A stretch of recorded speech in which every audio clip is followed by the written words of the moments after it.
e alegremos-nos, porque este meu filho estava morto e reviveu, tinha se perdido e foi achado.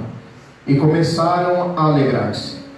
E o seu filho mais velho estava no campo, e quando veio e chegou perto da casa, ouviu a música e as danças, e chamando um dos servos, perguntou-lhe o que era aquilo. E ele lhe disse: veio teu irmão, e teu pai matou o bezerro cevado, porque o recebeu são e salvo. Mas ele se indignou e não queria entrar. E saindo o pai, e estava com ele, mas respondendo ele, disse ao pai: eis que te sirvo há tantos anos, sem nunca transgredir a teu mandamento, e nunca me deste um cabrito para alegrar-me com os meus amigos. Vindo porém este teu filho, que desperdiçou os teus bens com as meretrizes, mataste-lhe o bezerro cevado. E ele lhe disse: filho, tu sempre estás comigo, e todas as minhas coisas são tuas. Mas era justo alegrarmos e folgarmos, porque este teu irmão estava morto e reviveu, tinha se perdido e achou-se. Pode sentar, por favor. Nós estamos numa série de mensagens denominada Pessoas Imperfeitas. Falamos na primeira semana sobre Zaqueu, o homem imperfeito. Depois, na semana passada, nós falamos sobre a mulher imperfeita. E nessa noite nós estaremos meditando juntamente com a igreja a respeito do filho imperfeito. Nós amamos pessoas imperfeitas. Amém? Nós amamos pessoas imperfeitas. E pessoas imperfeitas, portanto, são sempre bem-vindas. É essa a tônica e essa a ótica do Evangelho. O Evangelho está buscando pessoas imperfeitas. O tempo todo você verá Jesus se preocupando com pessoas imperfeitas, pessoas que deslizaram na vida, pessoas que perderam o ânimo, pessoas que perderam a vontade, pessoas que perderam a esperança, a expectativa de até mesmo continuar vivendo. E hoje, pensando a respeito do filho imperfeito, eu até vi uma frase ali na nossa igreja sede, e eu copiei essa frase e vou guardar para mim. Essa frase é de um homem chamado Jim Elliot. Ele diz assim: olha, viva de tal maneira que quando chegar o momento de morrer, não tenha mais nada para fazer senão morrer. Viva de tal maneira que quando chegar o momento de morrer, não tenha mais nada para fazer senão morrer. É como existe um jargão militar que diz assim: missão dada, missão cumprida. Deus nos deu uma missão, e nós precisamos viver em torno dessa missão, gastarmos todas as nossas energias por essa missão. Então, vivendo de tal maneira que quando chegar o dia de morrer, nós possamos dizer assim: bom, a única coisa que me resta nessa vida é morrer, porque tudo o que Deus me chamou para fazer, eu estou fazendo. Porque existe um versículo bíblico que diz assim, que assim como o pássaro vagueia longe do seu ninho, assim é o homem fora do seu lugar. Eu não estou aqui fazendo uma apologia dizendo assim que todas as pessoas que são depressivas é porque deixaram de fazer a vontade de Deus. Mas grande parte das pessoas que vivem depressivas, elas têm certeza, elas têm noção disso, que muitas vezes é porque estão fora da vontade de Deus nas suas vidas. Alguém pode perguntar nessa noite, e até aqueles que estão nos acompanhando: pastor, mas como ou qual é o melhor lugar para eu estar, sendo que eu já perambulei para um lado e perambulei para o outro? Eu quero dizer para você, para todos nós aqui nessa noite, para aqueles que estão nos acompanhando também, que o melhor lugar para estarmos é debaixo da vontade da mão de Deus, ou debaixo das mãos de Deus, ou debaixo da vontade de Deus, ou debaixo da direção de Deus. Esse é o melhor lugar. Então eu preciso pensar nessa noite: qual é a vontade de Deus para a minha vida? Você já fez essa pergunta? O que Deus quer de mim? Eu acho interessante, já discuti aqui com os irmãos a respeito disso, que as pessoas falam assim, olha, na verdade, eu não estava esperando esse filho, ele foi um acidente, assim, sabe? Não existe acidente. Deus não trabalha com acidentes, Deus não trabalha com plano B. Então, se você está aqui nessa noite, nasceu, se você está respirando nessa noite, está tendo a oportunidade de ouvir essa palavra e tantas outras que você já ouviu, é porque Deus tem um plano para a sua vida e Ele permitiu que você nascesse. E desde o dia que você colocou os seus pés no chão, e nós estamos caminhando para a eternidade, se a gente pensasse assim, se nós pensássemos dessa forma, nós teríamos menos problema. Porque desde o dia que nós demos o primeiro passo, ou engatinhamos, viemos para esse mundo, nós estamos fazendo uma caminhada. E a Bíblia diz que essa caminhada ela tem um fim. E o fim dessa caminhada aqui na terra, a Bíblia diz assim, que o homem vive 70 anos. Alguns, pela sua robustez, vivem 80. Mas o que passa disso é muitas vezes cansaço, é enfado. Você sabe muito bem disso, que o escritor de Eclesiastes, o Salomão, o sábio, ele faz uma descrição da nossa existência, ou do final da nossa existência, no capítulo de número 12, quando ele fala, numa outra tradução mais recente, ele diz assim, olha, a vista vai ficando fraca, as pernas vão ficando fracas, os braços vão enfraquecendo, nós não conseguimos, nós temos medo de altura. Então ele está dizendo, olha, vai chegar um dia que nós teremos que prestar contas diante do nosso Criador. Por isso que ele fala esse versículo, lembra do teu Criador, nos dias da tua mocidade, para que quando chegarem os maus dias, quais são os maus dias? Os maus dias é quando nós começamos a ter novos amigos. Quais amigos são esses que nós passamos a ter? Nós passamos a ter o Dorflex como nosso amigo. Nós passamos a ter o Diazepam como os nossos amigos. Nós passamos a ter o remédio para a labirintite como os nossos amigos. Nós passamos a viver de tal forma e a pensar de tal forma que nós não conseguimos mais andar sozinhos. Eu vi uma postagem bem interessante, e talvez alguns de vocês também já viram, que está lá no começo da vida, alguém caminhando com aquele andador que coloca criança nele, e o tempo vai passando, e depois nós então deixamos o andador, começamos a andar com as nossas próprias pernas, temos força na nossa mocidade, depois nós vamos nos encurvando, e no fim da vida nós precisamos de andador novamente. Vi uma postagem de uma mãe levando as roupas para a criança, porque ia para a maternidade para ganhar o teu filho, e depois de muitos anos nós vemos o filho levando a roupa até a funerária, porque vai enterrar essa mãe. Você já pensou que se a vida são 70 anos, você já começou a fazer a subtração disso na sua vida? Porque evangelho é pensar nisso. 70 anos, subtrai o 44 que eu tenho, quantos restam?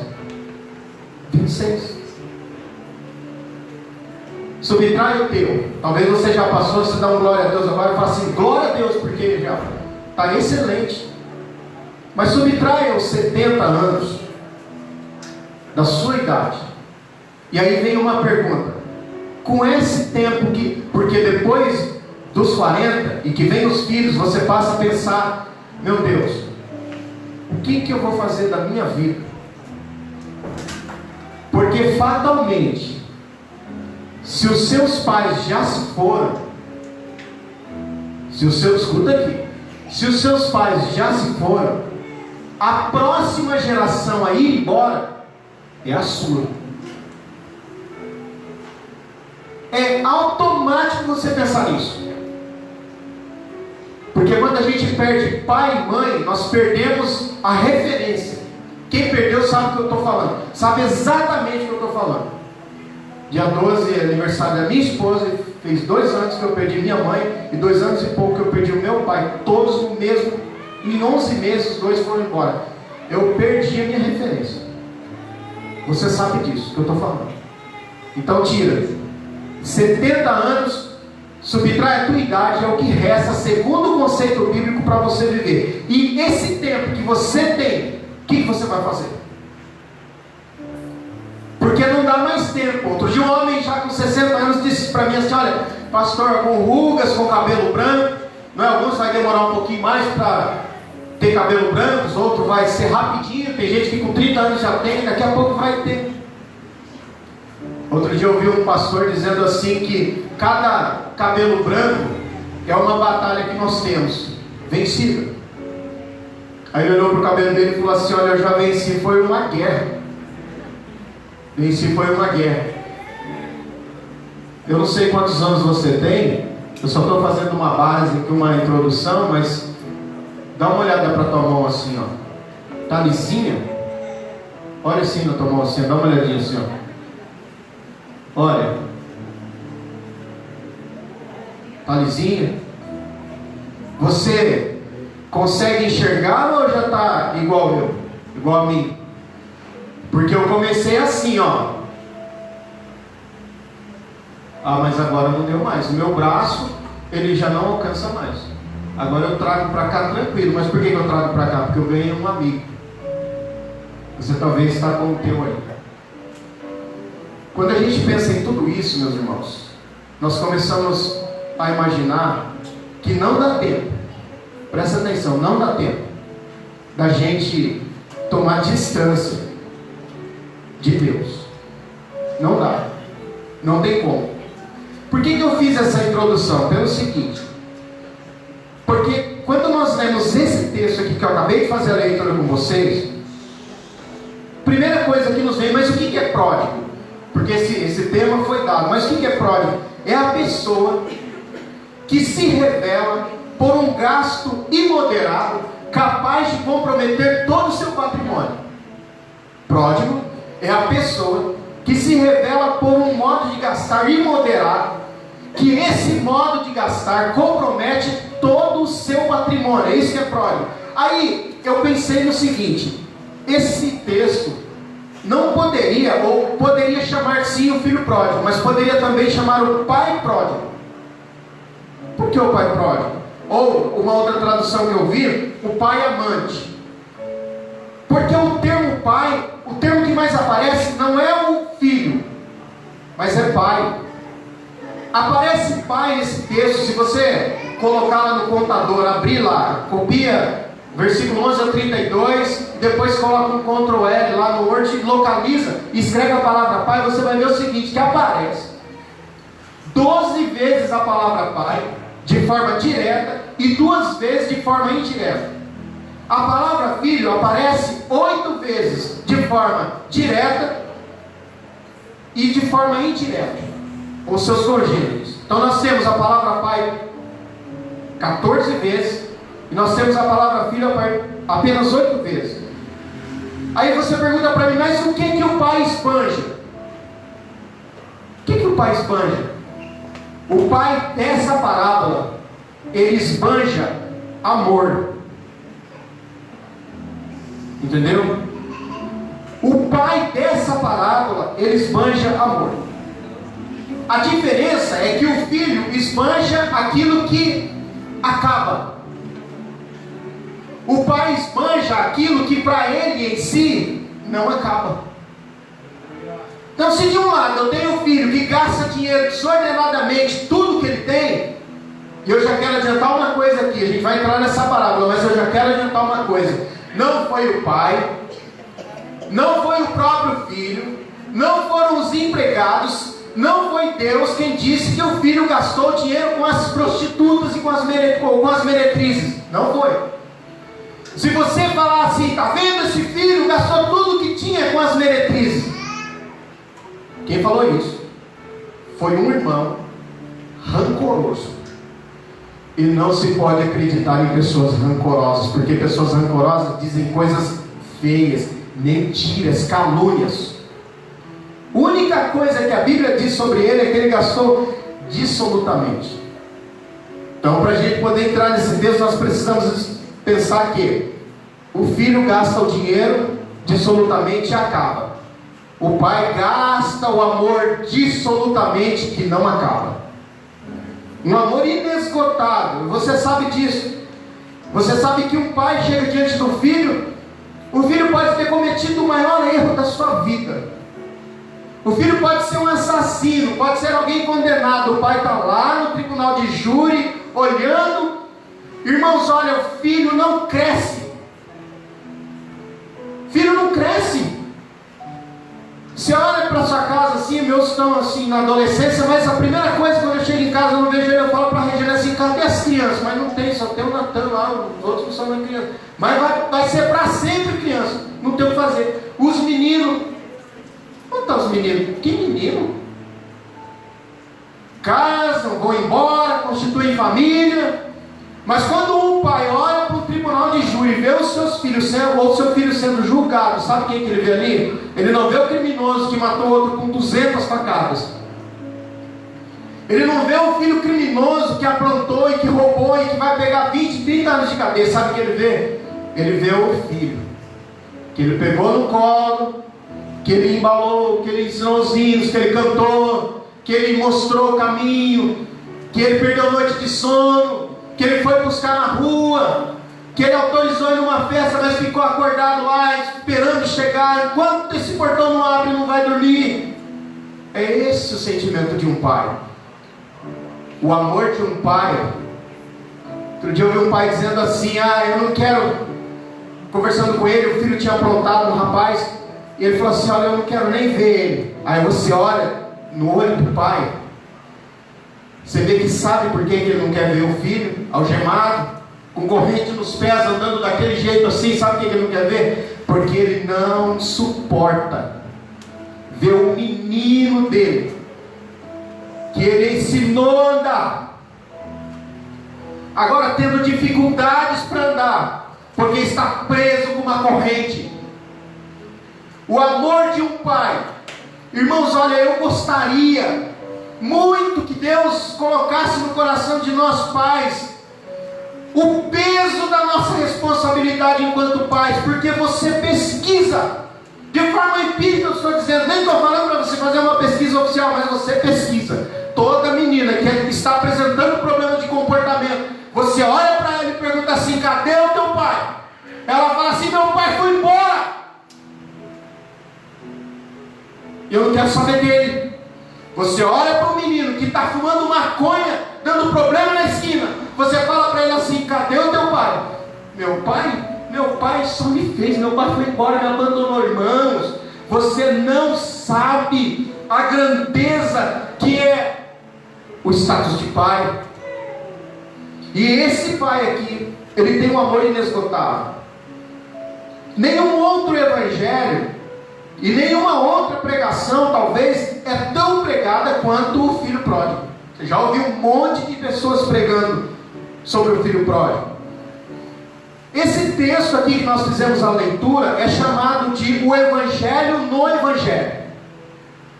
Porque muitas pessoas, eu me lembro uma vez que um homem estava pregando, um pastor, ele estava pregando, e ele, talvez não seja esse o nome, mas ele terminou de pregar, e uma igreja cheia, muitas pessoas, e ele começou a dizer assim, Elias, hoje é o seu dia, vem, hoje é o seu dia, Elias, Jesus está te chamando para você voltar, é hoje o dia que você deve voltar para a casa do Pai, Jesus está te chamando. Nisso levanta um jovem da galeria, e vem percorrendo a galeria, correndo, chega lá na frente da igreja, em prantos, porque ninguém suporta o amor de um pai.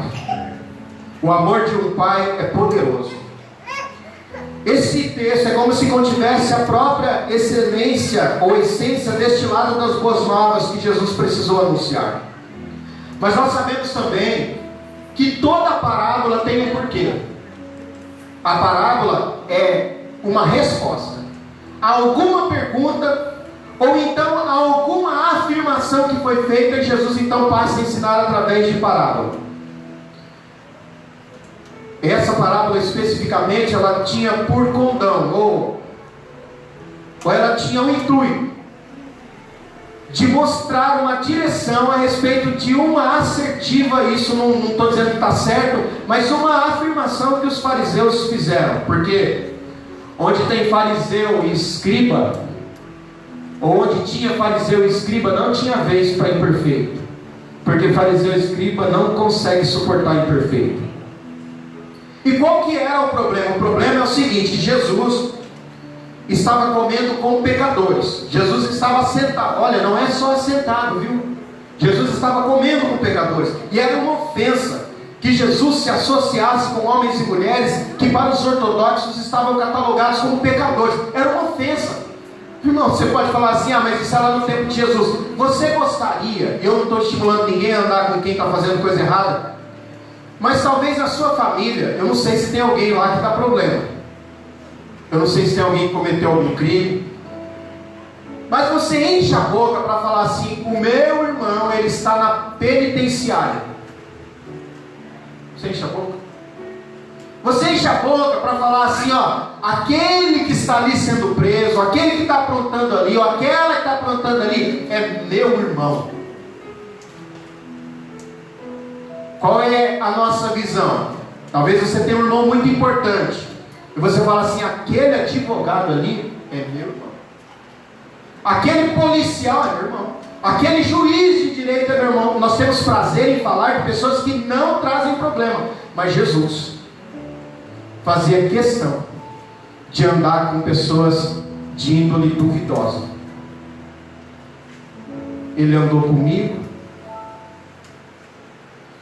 ele andou com você, ele anda com você. Comer com pecadores. Os fariseus tinham uma classificação geral para as pessoas que não guardavam a lei. Eles chamavam essas pessoas de pessoas sem terra. E entre os fariseus e os escribas, e essas pessoas que eram chamadas pessoa da terra, essas pessoas, existia uma barreira. E casar uma filha de um fariseu, de um judeu, de um escriba com uma pessoa da terra, era entregá-la, era como se fizesse assim: ó, a gente está entregando a nossa filha amarrada a um leão, porque esse tipo de gente não presta para entrar na nossa família. É uma desgraça a gente autorizar que a nossa família case com esse tipo de gente.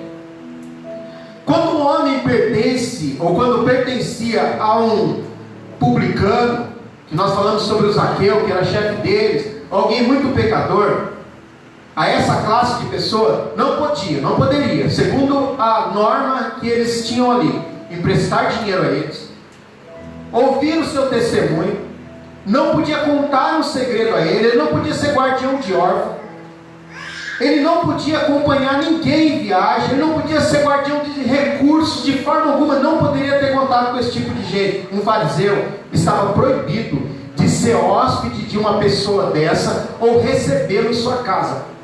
Deus me livre, receber um publicano, era proibido, até na medida do possível, ter negócios com ele, comprar, vender, trocar, não podia. Era o propósito deliberado dos fariseus evitar todo o contato com essas pessoas da terra. A gente não observava os mínimos detalhes da lei, então eles estavam esquecidos, estariam escandalizados até a medula, porque Jesus não somente sentava e conversava com eles. Irmãos, enquanto aqueles homens estavam fazendo um culto a Deus dentro do templo, Jesus estava pelas ruas, andando com pessoas de índole duvidosa, pessoas que não prestavam. Entendemos melhor essa parábola, ou essas parábolas, se recordarmos que os judeus, eles diziam uma frase. Eu disse aqui que eles faziam uma oração: graças te dou, porque não somos escravos, porque não somos mulheres, porque não somos gentios. Mas eles diziam outra coisa. Quando Jesus fala assim, olha, que há alegria no céu por um pecador que se arrepende, um judeu dizia da seguinte forma: não há alegria no céu quando um pecador se arrepende. Há alegria e gozo no céu quando um pecador é destruído. Oh, irmãos, na cabeça deles, essas pessoas que não prestavam eram pessoas que mereciam ser destruídas. Você já deve ter ouvido alguém dizer assim: nossa, mas estuprou, tem que pôr isso aí num lugar e pôr fogo. Mas matou, tem que matar isso aí, tem que arrancar a mão. Furtou, onde já se viu a bicicleta que eu demorei para pagar 1.000 e não sei quanto, 2.000, 3.000 reais, agora levou minha bicicleta, corta as duas mãos dessa praga que nunca mais vou, nunca mais vai furtar. É essa a mentalidade que as pessoas têm. E se fosse teu irmão? Você falaria dessa mesma forma, vendo a dor da tua mãe? E se fosse o teu pai?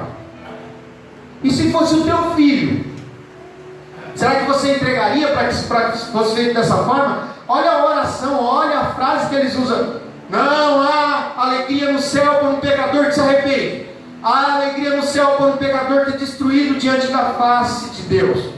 Eles esperavam sadicamente não a salvação dos pecadores, mas eles esperavam sadicamente a destruição dos pecadores.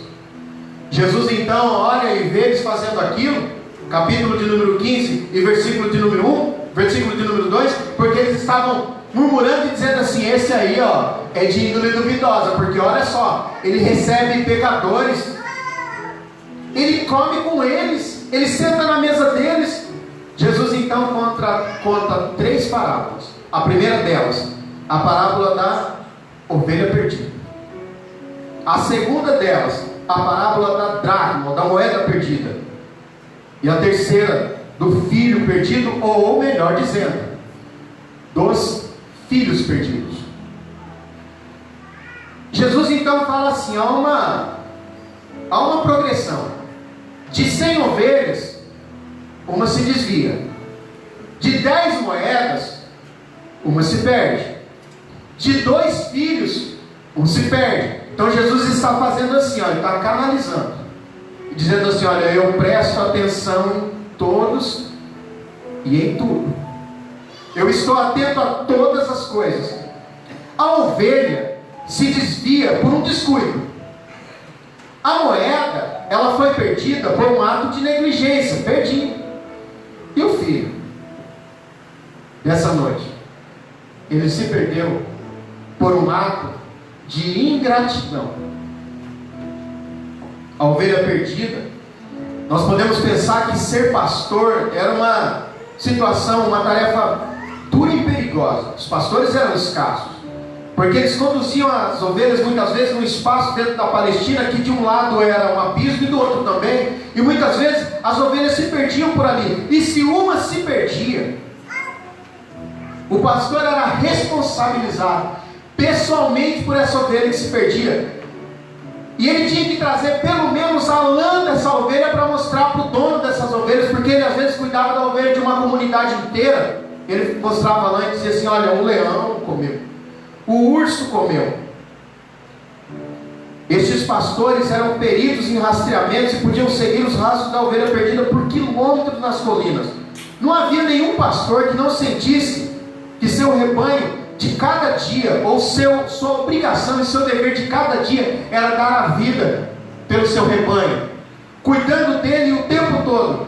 Quando ela era encontrada em algum planície, através do qual às vezes uma hiena, um urso tentava pegar essa ovelha, ele recostado no seu cajado, ele ia para cima, porque a ovelha não se defende, e ele ia para cima com o seu cajado, espantava, e ele então pegava, deixava aquele monte que tinha ali, e saía atrás daquela e trazia de volta, e ele falava assim: eu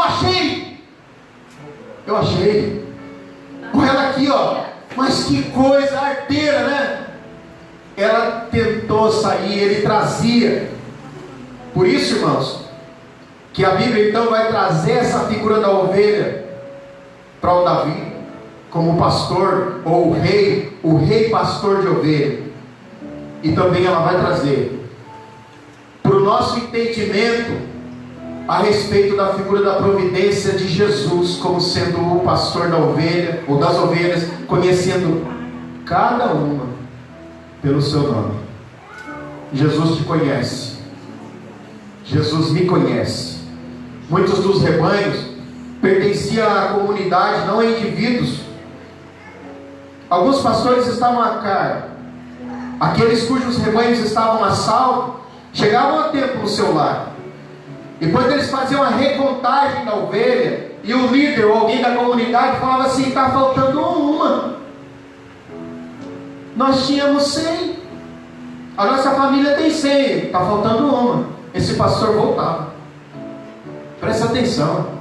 Ele saía procurando essa ovelha de novo pelo deserto. Ele deixou as 99 e foi atrás daquela que estava perdida. Irmãos, olha a figura que João dá aqui para nós, a imagem. Esse homem, pensando que as ovelhas estavam sob sua responsabilidade, que ele era responsável por todas elas, e que ele tinha que pagar a conta por aquela ovelha. Depois de ter trabalhado vários dias cuidando de todas, ele deixava as 99 e ia atrás daquela que se perdeu quando ele achava. A Bíblia diz que ele volta regozijando. Sabe o que é isso? Alegre, feliz. E ele coloca a ovelha no ombro e ele diz assim: eu achei a ovelha perdida. Eu procurei e valeu o meu esforço, porque eu achei a ovelha perdida. Jesus está à procura da ovelha perdida. Este é o quadro que Jesus deu de Deus. Assim disse sobre Deus. Ele está tão contente quando se encontra um pecador perdido, como o pastor que volta ao lar com sua ovelha extraviada. Então ele está dizendo assim: olha, irmão, a gente tem que entender que embora os leitores e os autores ali daquele momento eram outros, mas o princípio é o mesmo. Ele está dizendo assim também: a alegria por um pecador que se arrepende, muito mais do que 99 que não necessitam de arrependimento. Ele está dizendo: está tendo uma alegria lá. Olha o barulho, lembra o barulho da festa? Mas o outro quadro, a outra parábola, é a moeda perdida. A moeda perdida, ela tinha um valor. 100 delas formavam uma libra de 360 gramas. Não seria difícil que uma moeda se perdesse em uma casa camponesa da Palestina, ainda mais que essa casa tinha algumas falhas às vezes pelo chão, e não seria tão simples achá-la. As casas eram escuras, porque existia uma janela circular de 50 centímetros de diâmetro que trazia luz para essas casas. O piso era de terra calcada, coberta com canas e juncos secos, e procurar uma moeda, e um piso como esse era como procurar uma agulha no palheiro.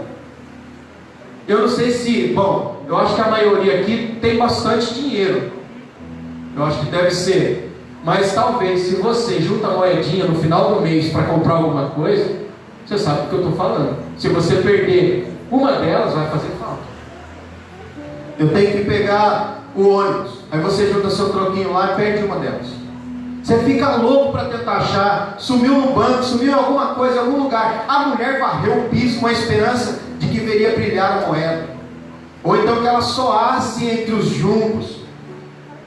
Ela procurou por algumas razões, porque talvez tinha necessidade. Tem uma imagem mais romântica, que as mulheres, quando eram noivas, faziam uma túnica, alguma coisa assim, com moedas, e tinha que ter 10. Talvez seja essa, mas eu acredito que seja por necessidade. Mas aí traz de novo a atitude de um Deus que busca pecadores. Era inconcebível a um judeu, muito menos a um publicano. Nenhum fariseu jamais tinha sonhado com um Deus assim.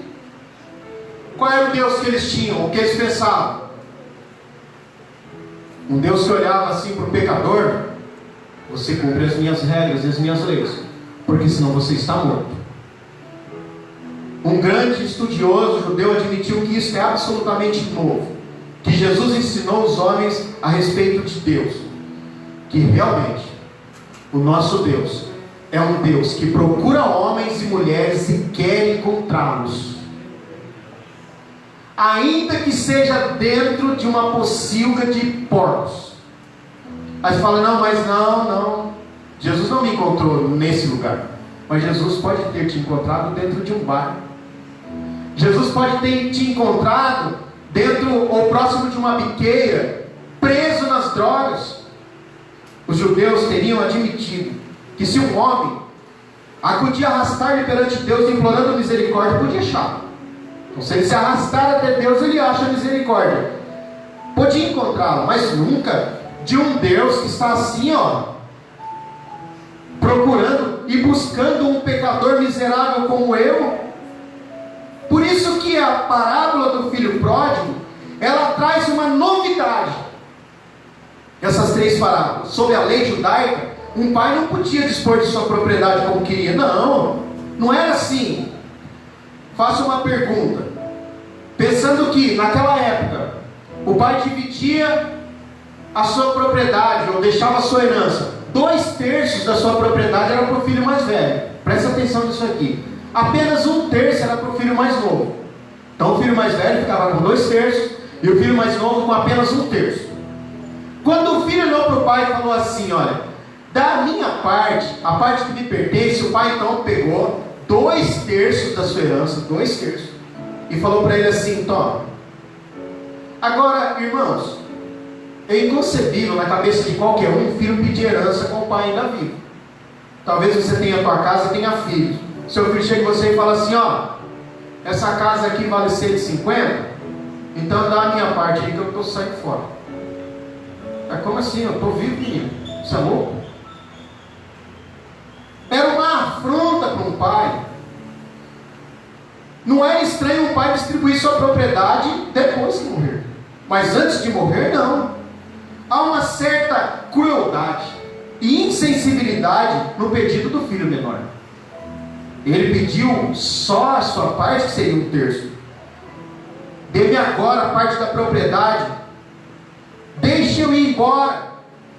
Irmãos, olha, amar é sofrer, ainda mais no mundo ingrato. A Bíblia diz assim que o pai não falou nada. Você sabe qual é a maior prova de amor de Deus na sua vida e na minha? É a liberdade. Qual a liberdade? A liberdade de você olhar para Ele, olhar para o céu e falar assim: você não existe, e respirar o ar que Ele te deu, trabalhar no emprego que Ele te deu, criar os filhos que Ele te deu, conseguir sorrir, uma alegria que Ele te dá, e você olhar para Ele e falar assim: eu não quero nem saber do Senhor. Na verdade, esse Deus não existe. A liberdade é a maior prova de amor que alguém pode dar. O pai não discute, não fala nada. Ele sabia que o filho tinha que aprender, devia fazê-lo de maneira difícil. Então ele responde ao seu pedido com uma assertiva, ou com uma afirmativa. Sem perder tempo, o filho converteu em dinheiro sua parte da propriedade e abandonou a casa. Você pensa aí nessa imagem? Filho não tem preferido. Filho é filho. Filho você ama. Um pai normal, um pai de Deus e um filho de Deus. Jesus cria que quando um homem estava longe de Deus e contra Ele, não estava consciente do que fazia. Só era realmente ele quando tomava o caminho de volta. O filho olha aquela situação e decide voltar para casa. Só que ele pensou assim: bom, agora eu vou voltar, mas eu não vou ser aceito como filho, então eu vou fazer alguma coisa aqui e falar para o meu pai que eu posso ser recebido como um escravo, último dos seus funcionários, como um contratado, como um jornaleiro. Eu não preciso mais voltar como filho, porque o escravo comum era, de certo sentido, um membro da família, mas o jornaleiro podia ser despedido a qualquer momento. O escravo, ele poderia se tornar um membro da família. O jornaleiro não, ele era contratado, quando terminava o serviço, ele ia embora. Então o filho fala para ele assim: eu fico aqui por um tempo na sua casa, e se o senhor cansar de mim, o senhor pode me mandar embora. É um contrato que eu estou fazendo. Eu não preciso ser absolutamente ninguém mais da família. Voltou pois ao lar. E segundo os melhores textos gregos, dizem o seguinte: que realmente o pai não deu oportunidade do filho terminar. Ele diz assim: olha, levantar-me-ei e ir com meu pai, e vou dizer para ele: peguei contra o céu perante ti, já não sou digno de ser chamado teu filho, faz-lhe como um dos teus jornaleiros. Mas a Bíblia diz que o discurso é interrompido, porque ele fala assim: peguei contra o céu e perante ti, já não sou digno de ser chamado teu filho, traz depressa tudo, porque o meu filho voltou. Aleluia. Deus não quer jornaleiros. Deus não quer pessoas que estão perdidas, trabalhando na sua obra, como se fosse um contratado. Deus quer filhos. Você não entendeu, né?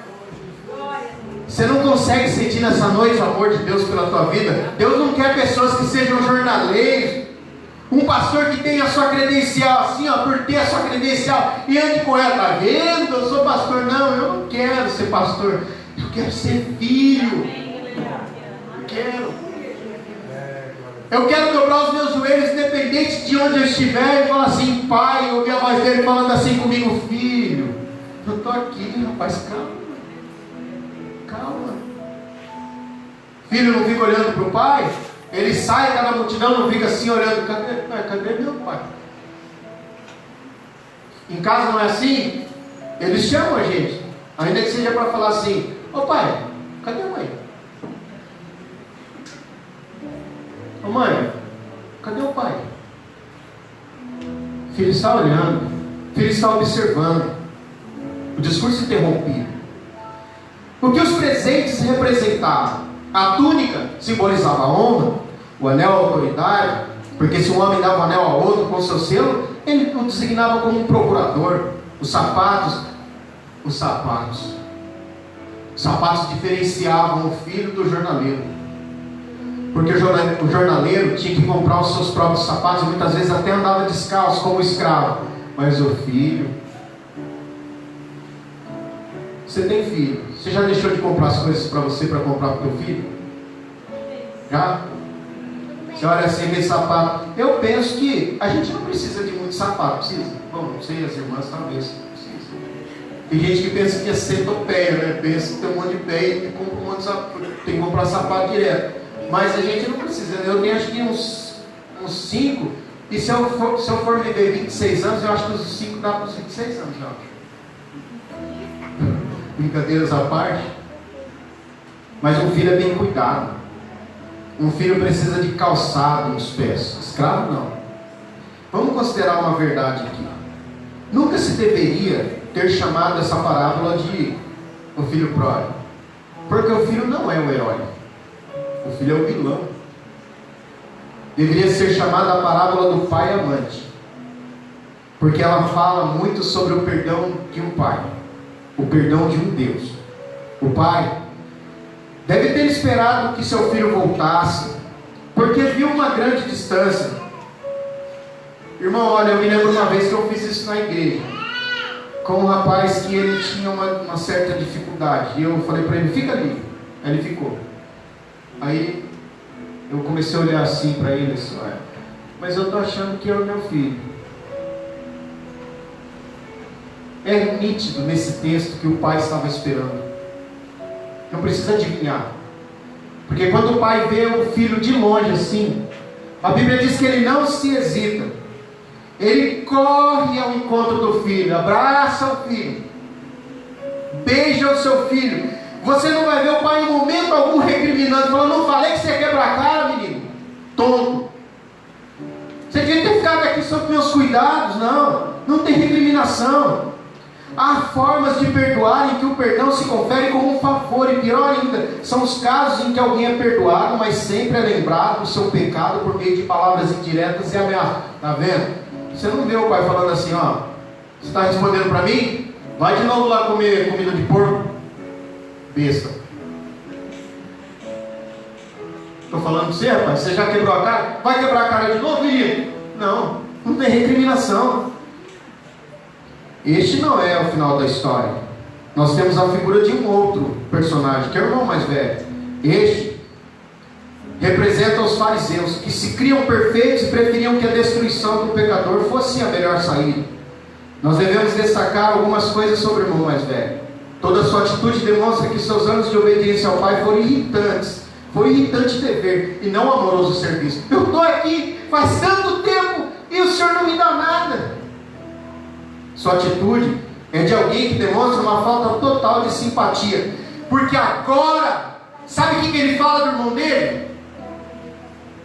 Irmão pode brincar com o outro, não pode? Irmão não brinca com o outro. Rapaz, você nem é meu parente, rapaz, você não é nem filho aqui, rapaz, o que você está fazendo aqui?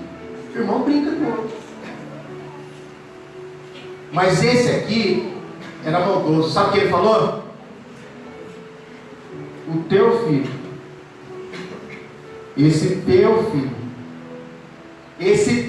já não é mais nem meu irmão, é o tipo de santarrão capaz de chutar alegremente um homem cansado e dizer assim: sobe daqui, você não é meu irmão, é teu filho, é teu filho. Ele tinha uma mente especialmente odiosa. Ninguém tinha mencionado as prostitutas, até que ele fez. Sem dúvida, suspeitava e acusava seu irmão de pecados que ele próprio tinha gostado de cometer uma vez. Mas temos a mesma surpreendente verdade, de que é mais fácil confessar a Deus que a certos homens. Deus é mais misericordioso que muitos homens ortodoxos, visto que o amor de Deus é mais amplo do que qualquer homem. Deus pode perdoar quando os homens se negarem a fazer. Diante de um amor como este, não podemos ficar menos que maravilhados. Podemos então resumir isso aqui da seguinte forma, presta atenção. Eu vi essa pregação de um outro pastor, e ele pregou essa pregação, ele pregou esse sermão, esse trechinho aqui, e ele pegou, e por tanto tempo ele disse que pregou, e aí ele falou assim: bom, aí eu fui procurar num livro do século 17, eu achei. Então quer dizer, um olhou no outro. E ele fala a respeito de, e eu só vou falar de forma resumida para a gente encerrar, os 4 estágios na vida do filho pródigo. Era feliz e não sabia. Ou seja, era feliz inconscientemente quando estava na casa do pai. Está na igreja?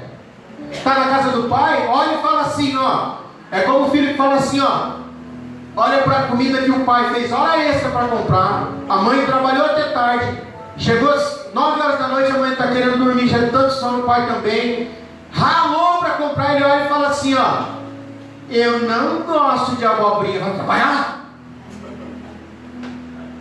Eu não gosto de chuchu, eu não gosto de giló, eu não gosto de ovo, eu não gosto. Eu não gosto dessa cama, eu não gosto desse sapato, eu não gosto dessa casa, eu não gosto, eu quero minha liberdade. Você vai ver, eu vou casar e eu vou ter liberdade. Ah. Vai pensando. Ele era feliz e não sabia. Para no meio de conversa, hora que chega a primeira conta de luz, vai ver.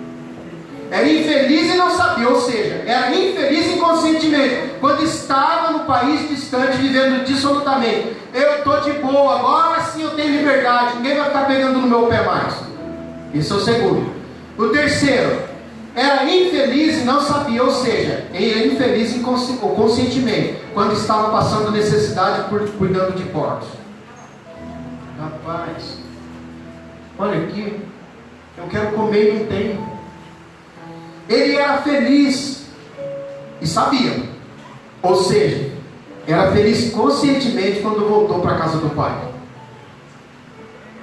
Agora eu estou tranquilo e eu estou feliz porque eu voltei para a casa do meu pai. Sabe quem que tira as pessoas da casa do pai? A falsa expectativa de que, olha, aqui está faltando muita coisa, não gosto muito daqui. E quando passa por todo esse processo, nós percebemos que nós somos felizes na casa do Pai. Quantos felizes tem aqui nessa noite? Eu gostaria que você se colocasse de pé nesse momento.